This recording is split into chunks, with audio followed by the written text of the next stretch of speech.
সকালবেলায় ঘুম থেকে উঠেই যে একটু বিস্কুট চা আর একটা রুটিকে ডিম দিয়ে টোস্ট করে নিয়েছিলাম, ওগুলো খেলাম।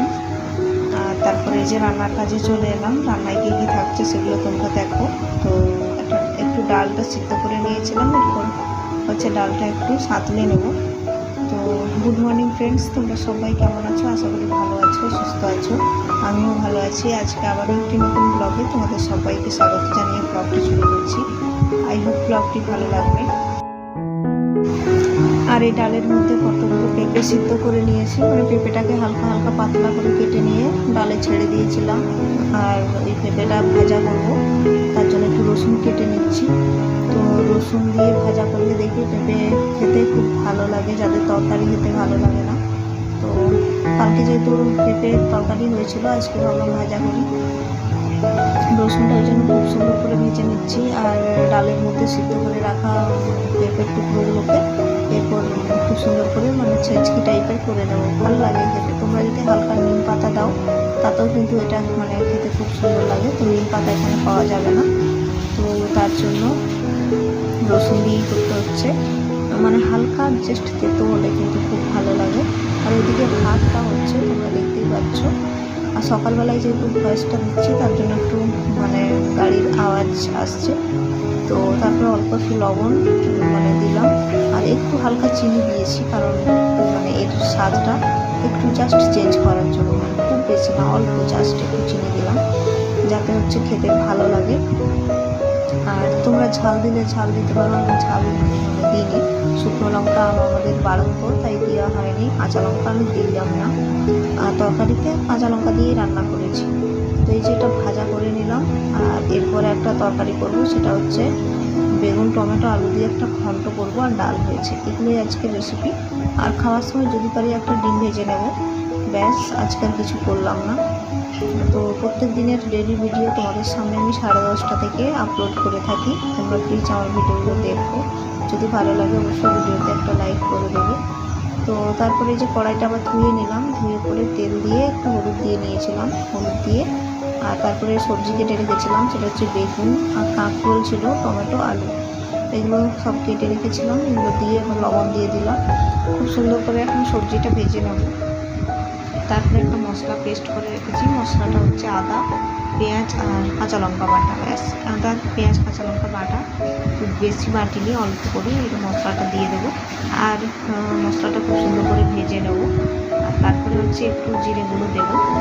জিরে গুঁড়ো দিয়ে রান্নাটা করলেও কিন্তু ভালো লাগে। নিরামিষ রান্না তো আদা দিয়ে করলেই ভালো। নিরামিষের জন্য এটা, যারা মানে রসুন দিতে চাও দিতে পারো, কিন্তু আমি সচরাচর এই তরকারিতে রসুন ইউজ করি না, আমার খুব একটা ভালো লাগে না। এখানে একটু ছোটো চুনো মাছ হতো বা চিংড়ি মাছ হতো, আরও জমে যেত। কিন্তু সত্যি কথা, চুনো মাছ পাশে পাওয়াটা খুব দুর্লভ।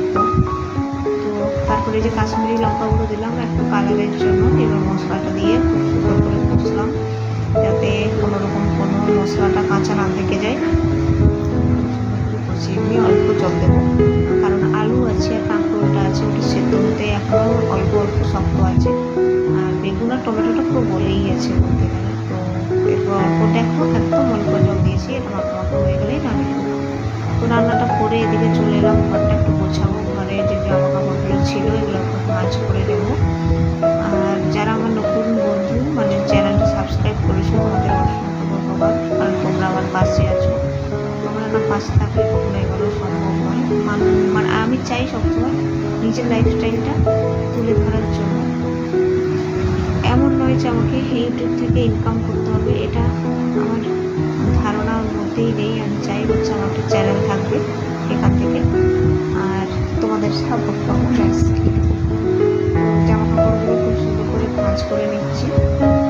প্রচণ্ড গরম, একদম জানি না আমার মনে নিম্নচাপ হবে, পুজোটার কোনো অবস্থা খারাপ হয়ে যাবে, পুজোর সময় বৃষ্টি হবে।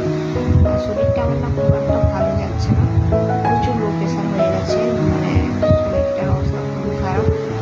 তো ওরকম অবস্থাতেই মানে ভিডিও করতে ইচ্ছা করছিল না, ভাবলাম ভিডিও করবো না। তারপরে ভাবলাম যেহেতু কাজগুলো তো আমাকে করতেই হচ্ছে, তো ক্যামেরাটা অন করলেই আর কি। অ্যাকচুয়ালি ক্যামেরা অন করলেও না, ক্যামেরাটাকে ঘোরানো বা এখান থেকে ওখানে করা, সত্যি এটাও একটা প্রেশার মনে হয়। সব দিন মানে শরীর তো সবার ঠিক থাকে না, বলে। তারপর ঘরটাই যে একটু ছাদ দিয়ে দিয়েছি, কারণ জামা কাপড়গুলো মুছিয়ে বিছানার উপর দেখা তুলে দিয়েছি, মাদুরটা গুটিয়ে নিয়েছি, এরপর হচ্ছে ঘরটা ঝাড় দিয়ে দিচ্ছি।